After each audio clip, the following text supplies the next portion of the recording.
अगर आप एक प्रोफेशनल हैं और आप सर्विसेज प्रोवाइड करते हैं तो आपके बिजनेस में भी ये प्रॉब्लम आती होगी कि अपने क्लाइंट से पेमेंट्स की बात कैसे करें। बिल्कुल विनेश, ये सबसे बड़ी प्रॉब्लम होती है प्रोफेशनल्स के लिए जब वो सर्विसेज प्रोवाइड करते हैं। द मोमेंट उनको पेमेंट के बारे में बात करनी हो तो उन्हें ये सबसे चैलेंजिंग काम लगता है। उन्हें लगता है यार मुझसे पेमेंट नहीं मांगी जाएगी, राइट, मैं क्लाइंट से पेमेंट की बात कैसे करूं, मुझसे सर्विसेज ले लो बट पेमेंट मेरे लिए कोई और ला दे। बिल्कुल। और अगर वो पेमेंट क्लाइंट से नहीं लेता है तो वो सर्विसेज नहीं दे पाएगा। पेमेंट वो जो प्रोफेशनल है उसे मांगते हुए हेजिटेशन होती है, बहुत सी ऐसा सिचुएशन आता है जहाँ पे वो पेमेंट नहीं मांग सकता, राइट। तो सबसे पहले तो ये समझते हैं कि पेमेंट किन किन स्टेजेस पे मांगी जाती है और कहाँ पे पेमेंट के लिए आप अपने क्लाइंट से बात करते हैं, राइट। सो सबसे पहले क्या होता है, जब क्लाइंट आपसे डील करने आता है तो आप उसे अपनी सर्विसेज के बारे में बताते हो और आप उसे डिटेल में समझाते हो कि ये हम आपके लिए करेंगे, बिल्कुल, राइट। उसके बाद क्लाइंट का क्वेश्चन क्या होता है सबसे बड़ा कि आपके चार्जेस क्या हैं, राइट। और उस वक्त आपको ये लगता है कि यार अब मैं इसे अपने चार्जेस कैसे बताऊं। बिल्कुल, मोस्ट कॉमन प्रॉब्लम, सबसे बड़ी प्रॉब्लम। और वो क्यों आती है प्रॉब्लम, उसके रीजन भी हम लोग डिस्कस करेंगे, बट पहले हम लोग उन स्टेजेस को समझ लेते हैं जिस स्टेजेस से एक प्रोफेशनल को गुजरना पड़ता है पेमेंट मांगने के लिए, राइट। अब सब हाउ मान लीजिए कि आपने उसको बता दिया कि आपके ये चार्जेस होंगे और वो आपने किसी भी तरीके से एक डील फाइनल कर दिया नेगोशिएशंस के बाद। अब नेक्स्ट स्टेप क्या आता है, आपको उससे क्या देना है, सर्विसेज, और उसके लिए आपको क्या चाहिए, पेमेंट, एडवांस। तो अब आपको सेकंड स्टेज आ गया कि डील हो गया, अब वो एडवांस रिलीज कैसे किया जाए। बिल्कुल, क्लाइंट ने तो कह दिया कि ठीक है आप काम स्टार्ट कर दीजिए। हाँ जी, बिल्कुल। तो हमें लगता है कि पहले पेमेंट कैसे मांगनी है, काम कैसे शुरू करूँ, काम कैसे शुरू करें। तो क्लाइंट को कैसे बोला जाए कि यार अब पहले पेमेंट रिलीज कर दो, हाँ जी, तभी आपका काम स्टार्ट होगा। क्योंकि आप इनिशियल स्टेज पे अगर इतना लगता है कि यार इतने टर्म्स एंड कंडीशन के साथ हम लोग काम कर रहे हैं तो क्या क्लाइंट ये बोल सकता है कि आपको हमारे ऊपर ट्रस्ट नहीं है, राइट, आप काम तो स्टार्ट कीजिए, राइट। उसके बाद थर्ड लेवल पेमेंट का आता है जब आपको, अब आपका मान लीजिए एडवांस पेमेंट आ गया है, ठीक है। अब नेक्स्ट टाइम पेमेंट कब मांगनी है, जब कंप्लीशन हो जाएगा, प्रोजेक्ट कंप्लीशन हो जाएगा या उसका पेमेंट का शेड्यूल नेक्स्ट प्रोजेक्ट की टाइमलाइन के अकॉर्डिंगली ड्यू हो जाएगा, ठीक है। तो जब आपकी पेमेंट ड्यू हो जाती है तब आपको पेमेंट चाहिए, बिल्कुल, और आप उसको सर्विसेज दे रहे हो कॉन्टिन्यूसली, तब वहाँ पे फिर पेमेंट के लिए आपको उसे इनवॉइस भेजना है या रिमाइंडर भेजना है, बिल्कुल। तो वो आपके लिए प्रॉब्लम आ जाती है, राइट। और लास्ट प्रॉब्लम आती है आपकी पेमेंट फॉलोअप्स की, बिल्कुल। जब काम खत्म हो जाए उसके बाद हम क्लाइंट से जो बचा पैसा वो कैसे मांगे, बिल्कुल। तो बचा हुआ पैसा वो कैसे मांगे, और अगर आप वो नहीं मांगते तो आप क्या उसका प्रोजेक्ट होल्ड कर लोगे, बिल्कुल नहीं कर सकते। क्या आप उसे डिलीवरी नहीं दोगे उस प्रोजेक्ट की, क्लाइंट को तो प्रोजेक्ट तो चाहिए, वो तो देगा ही ऑब्वियसली, राइट। तो ये सारी सिचुएशंस होती हैं जहाँ से प्रोफेशनल्स को ये अपने बिजनेस में चैलेंजेस रहते हैं, बिल्कुल। ओके, तो अब हम लोग ये आइडेंटिफाई करते हैं कि ये चैलेंजेस क्यों आते हैं, मेन कारण क्या है। तो आपको क्या लगता है सुमित की क्या क्या कारण हो सकता है, और विदेश आप भी बताओ कि क्या कारण है कि पेमेंट के बारे में क्लाइंट से बात करते हुए किसी प्रोफेशनल को इतना बड़ा बैरियर क्यों है, ये इतना बड़ा खौफ क्यों है, इतना बड़ा डर क्यों है पेमेंट का। बिल्कुल सर, स्टार्टिंग में जो प्रॉब्लम आती है वो आती है जब हम अपने ही नॉन सर्कल में काम कर रहे होते हैं, तो हमें वहाँ पे ये प्रॉब्लम आती है कि हम अपने जो फ्रेंड्स हैं या हमारे जो नॉन को मतलब आप अपने नेटवर्क पे काम करो, राइट, रिलेशंस में काम करो, हाँ जी, तो उनमें हम लोग उनसे कैश कैसे उनसे पेमेंट कैसे मांगे, क्योंकि वो आपके फ्रेंड्स हैं और आपको लगता है यार रिलेशन में पैसों की बात करना तो ये तो हमें सिखाया ही नहीं गया है, हमारे रिलेशन खराब हो जाएंगे, यार ये मेरा दोस्त है तुझसे पैसों की बात कैसे करें, राइट। और क्या रीज़न होते हैं विनेश आपके अकॉर्डिंग। सर दूसरा मेरे अकॉर्डिंगली ये रहता है कि अब जैसे मान लो आपके पास नया क्लाइंट आया है, he is completely unknown to you, तो फर्स्ट रीज़न ये होता है कि ट्रस्ट फैक्टर होता है क्लाइंट के और आपके बीच में। क्लाइंट को लगता है कि मैं अगर इसको पेमेंट दे दूंगा मेरा काम होगा या नहीं होगा। अब जो सर्विस प्रोवाइडर उसको लगता है कि क्लाइंट मेरी पेमेंट करेगा या नहीं करेगा। तो ये तो एक ये भी आपका लूप बन जाता है कि जहाँ पे दोनों पार्टीज कोई एक दूसरे के ऊपर ट्रस्ट नहीं होता, राइट। बिल्कुल। तो एक तो रीज़न हो गया रिलेशनशिप बीच में बैरियर बन जाता है, दूसरा ट्रस्ट बैरियर बन जाता है। और क्या रीज़न हो और सकते हैं? या तो ओवर प्राइसिंग का भी एक रीज़न रहता है, या जो अगर हम कम Discount चार्ज पे करते हैं तो उसमें भी एक रीज़न रहता है। हाँ, तो एक रीज़न आपको प्राइस आपका डिसाइड नहीं है और आप लोगों को या प्रोफेशनल्स को ये लगता है कि शायद क्या हम ज़्यादा चार्ज कर रहे हैं या हमारी अंडर वैल्यू हो रही है हमारी सर्विसेज की, बिल्कुल। हमें पेमेंट कम मिल रही है। और उसके अलावा ये भी हो सकता है कि मुझे अपने काम पे कॉन्फिडेंस ही नहीं है कि मैं वो तरह की सर्विस दे पाऊंगा, क्लाइंट उससे सेटिस्फाई होगा या नहीं होगा। बिल्कुल, क्योंकि अगर आपको लगता है कि नहीं, आपको अपने प्रोडक्ट पे कॉन्फिडेंस नहीं है, तो ऑब्वियसली बात है कि आपको पेमेंट मांगने में भी आपको कॉन्फिडेंस हेजिटेशन होगी। बिल्कुल, राइट। और सुमित, और क्या कारण हो सकता है? जैसे सर और प्रोफेशनल को ये इशू आता है कि अगर हम किसी क्लाइंट से बार बार पेमेंट मांग रहे हैं तो कहीं हमें वो छोड़ के ना चला जाए। हाँ, कि कहीं क्लाइंट आपका टूट ना जाए या क्लाइंट आपको छोड़ के ना चला जाए अगर आप बार बार पेमेंट मांग रहे हो, राइट।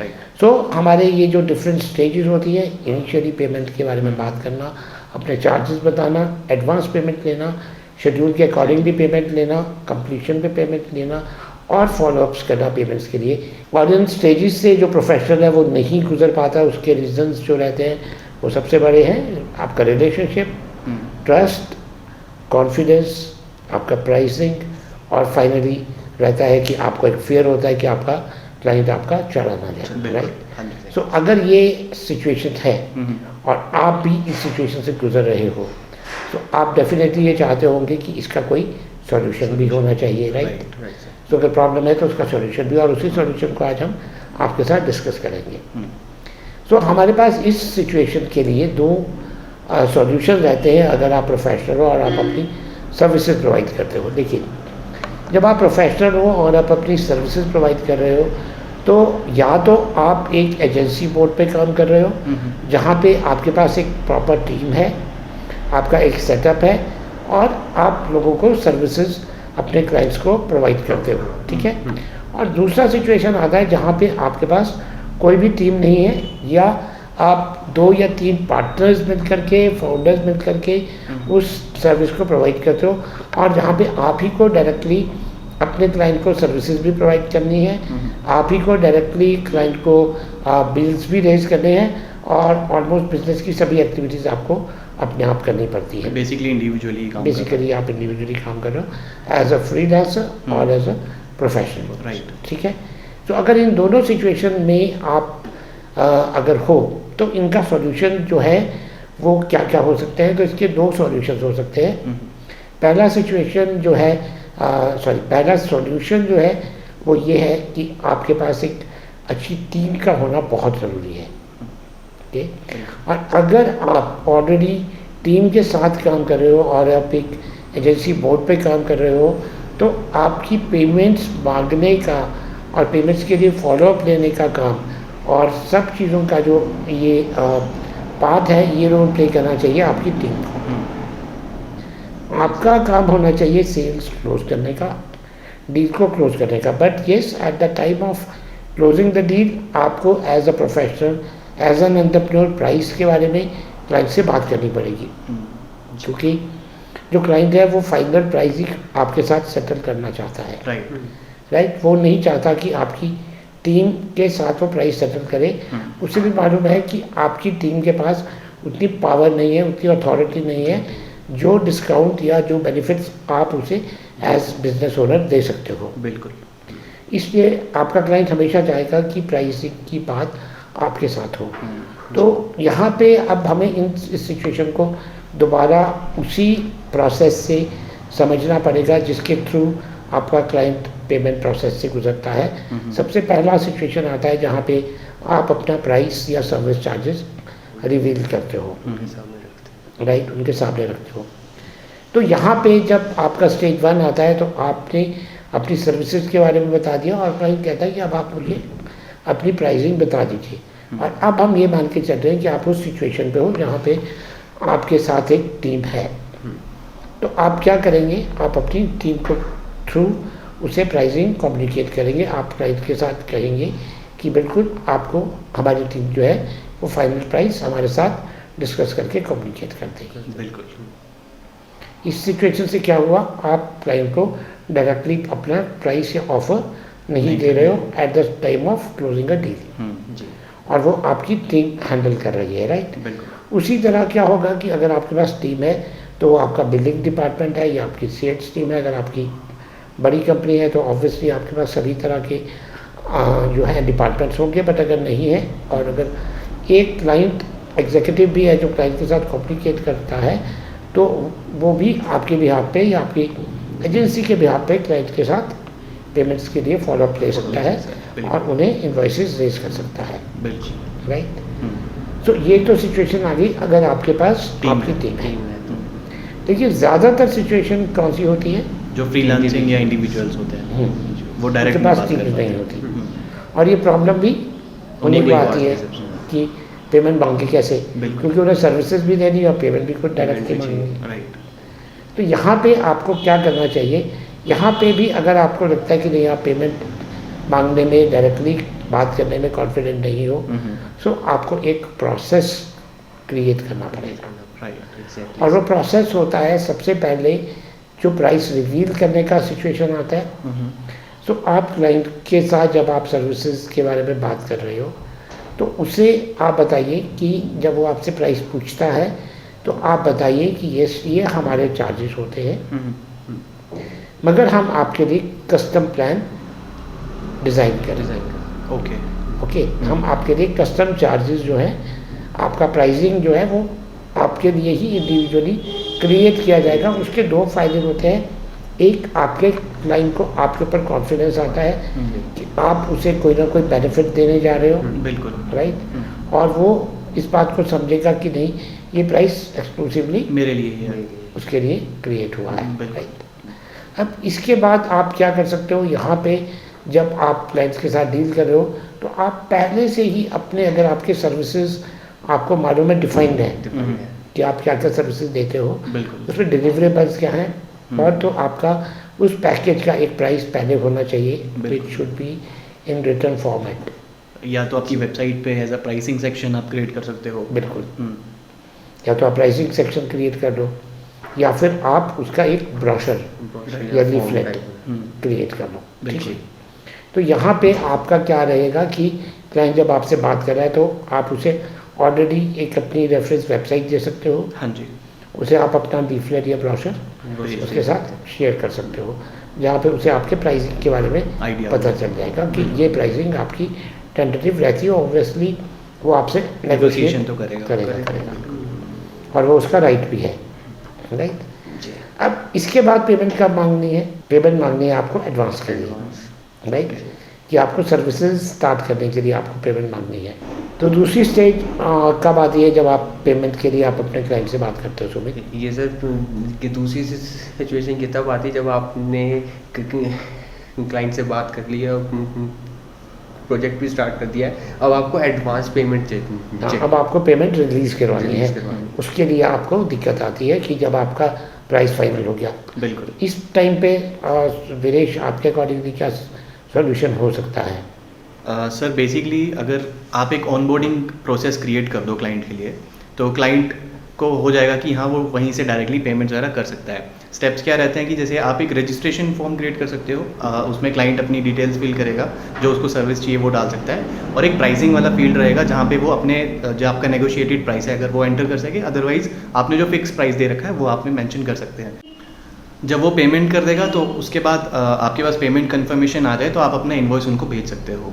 बिल्कुल वीरेश, ये बहुत अच्छा एग्जांपल दिया है, क्योंकि मैक्सिमम प्रोफेशनल्स जो हैं वो इस ऑर्गेनाइज वे में, स्ट्रक्चर वे में ऑनबोर्डिंग प्रोसेस अपना नहीं बिल्ड करते हैं कस्टमर के लिए। It is kind of automation. देखिए, जब आप अपने बिजनेस में एक ऑटोमेशन को इम्प्लीमेंट करते हो तो क्या उसका बेनिफिट होता है कि आपका जितनी भी चीज़ें आप कर रहे हो वो आपकी सिस्टम ड्रिवन होती हैं, वहाँ पे ह्यूमन इंटरवेंशन नहीं होता, ठीक है। तो क्लाइंट को मालूम है कि मुझे ये सर्विस परचेज करना है तो इसका ये स्टेप्स हैं, इसके थ्रू मुझे गुजरना पड़ेगा, बिल्कुल, राइट। और ऑनबोर्डिंग में क्या है कि आप किसी तरह का एक इवन फ्री टूल्स आप यूज़ कर सकते हो। आप एक फॉर्म बना दीजिए, गूगल शीट पे बना दीजिए, गूगल फॉर्म बना दीजिए, जहाँ पे आप क्लाइंट से डिटेल मांग दीजिए। जब उसने कह दिया कि ठीक है आप मेरी सर्विसेज स्टार्ट कर दीजिए, अब आपको पेमेंट मांगने में, जो सुमित ने कहा, एडवांस मांगने में हेजिटेशन हो रहा है, तो आप उस वक्त उसे बोल दीजिए कि सर ठीक है हम आपकी कल से सर्विसेज स्टार्ट करें, बट बिफोर दैट हमें आपसे कुछ इन्फॉर्मेशन चाहिए आपके service related. Don't ask directly about the payment related but service related. इसमें आप उसका जो फाइनल में भी, अगर आप डिज़ाइनिंग में हो तो क्या डिज़ाइन एलिमेंट्स उसने फाइनल किए थे, क्या कलर्स डिसाइड किए, या किसी भी तरह का सर्विस दे रहे हो उसकी रिक्वायरमेंट को आप उससे फॉर्म पे एक बार फिल करवा दीजिए। It will have two benefits. First of all you will have a record of the requirements जो क्लाइंट्स की रहती है, जो अक्सर बाद में आपकी रिक्वायरमेंट्स चेंज होती रहती है, बिल्कुल राइट। सो आपको इनिशियल रिक्वायरमेंट फ्रीजिंग में हेल्प करेगा। और फाइनली उसी फॉर्म के नीचे एक कॉलम बना दीजिए पेमेंट डिटेल्स, जहाँ पे क्लाइंट को पेमेंट डिटेल्स फिल करनी पड़ेंगी कि उसने जो आपको फर्स्ट पेमेंट किया है, राइट, वो that will depend on the terms and conditions कि आप उससे 2 पार्ट्स में पेमेंट ले रहे हो, फुल पेमेंट ले रहे हो, एडवांस ले रहे हो, जो भी आपका पेमेंट है वो उसका डिटेल वहाँ पे फिल करेगा। And this field should be mandatory. अगर वो उसको नहीं फिल करता है तो आपका फॉर्म सबमिट नहीं होगा, राइट।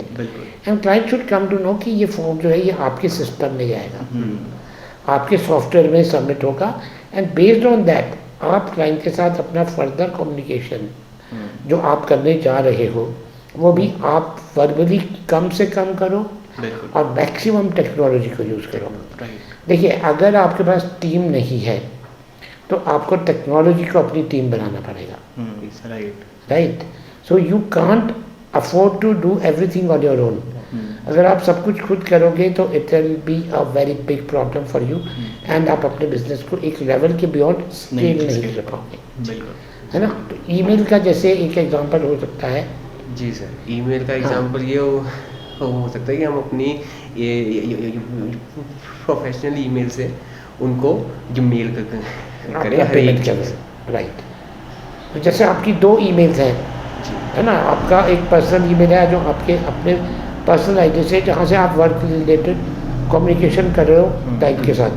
फॉर एग्जांपल मैंने बनाया आशीष भगोरिया @asnetconsulting.com। अगर मेरा एसेट पे नहीं है, चलो आप अपने पर्सनल डोमेन पे भी बना, जीमेल पे बना लिया है, कहीं पे भी बनाया है, but at the same time आप एक अपना ऑफिशियल आईडी बनाइए फॉर बिलिंग पर्पज ओनली।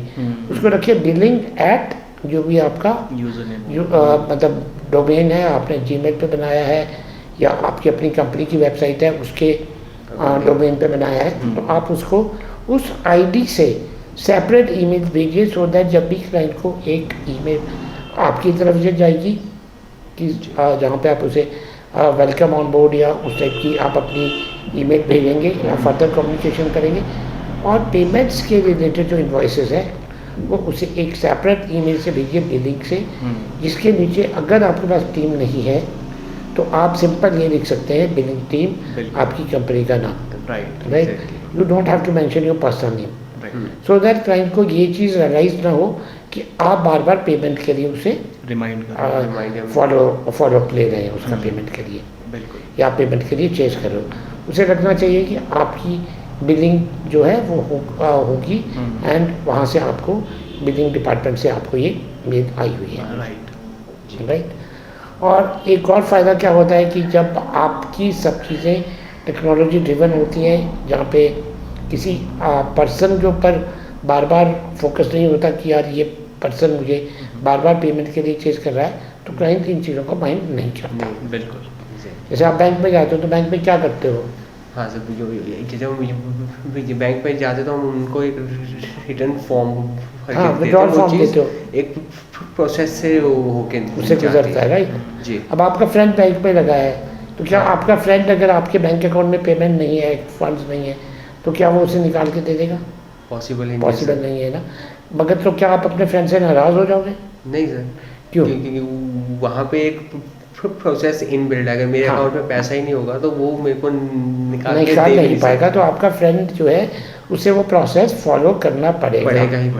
तो इसी तरह क्या होता है कि क्लाइंट को भी ये चीज़ समझ में आनी चाहिए कि जब आपकी सर्विसेज एक्सपायर हो रही हैं तो आपको रिन्यू करवानी पड़ेगी, और रिन्यू तभी होंगी जब आप पेमेंट करोगे। बिल्कुल। आपका मोबाइल का रिचार्ज खत्म हो जाता है तो आपकी सर्विसेज टर्मिनेट हो जाती है, absolutely। आप कॉल्स नहीं कर पाते हो। बिल्कुल जी। तो क्या उस कंपनी में अगर आपका फ्रेंड है तो आपकी सर्विसेज स्टार्ट कर देगा? बिल्कुल नहीं कर बिल्कुल नहीं कर पाएगा, राइट। तो क्यों? क्योंकि वहाँ पे टेक्नोलॉजी है, बिल्कुल। हर चीज़ आपकी टेक्नोलॉजी के थ्रू प्रोसेस हो रही है, राइट। राइट।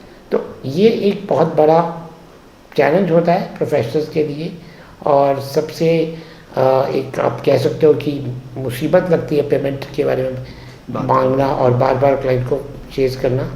तो अगर ये सिचुएशन, ये प्रॉब्लम आपको आती है तो इसके फिर सिर्फ दो ही सॉल्यूशंस हैं। जैसे पहला सोल्यूशन ये है कि आपके पास एक टीम होनी चाहिए जो आपके पेमेंट्स को मैनेज कर पाए। बिल्कुल, आपकी क्लाइंट्स के साथ पेमेंट्स के बारे में आपकी टीम मैनेज करेगी। और दूसरा सोल्यूशन ये हो सकता है कि आप अपनी टेक्नोलॉजी को इम्प्लीमेंट करके क्लाइंट्स को ऑटोमेशन मोड पे लेके आओ और सारी पेमेंट्स जो है वो ऑटोमेटिकली आपके पास आती रहे। बिल्कुल, तो आपको अपने बिजनेस को इस सिचुएशन में डिजिटली ट्रांसफॉर्म करना पड़ेगा। बिल्कुल। सो इन दोनों चीज़ों में से आपको जो बेस्ट सूटेबल लगता है आप इम्प्लीमेंट कीजिए, एंड यू विल सी कि आपको ये पेमेंट्स के लिए बार बार क्लाइंट्स को फॉलोअप नहीं करना पड़ेगा बिल्कुल। और ना ही उनके पीछे भागना पड़ेगा। एग्जैक्टली।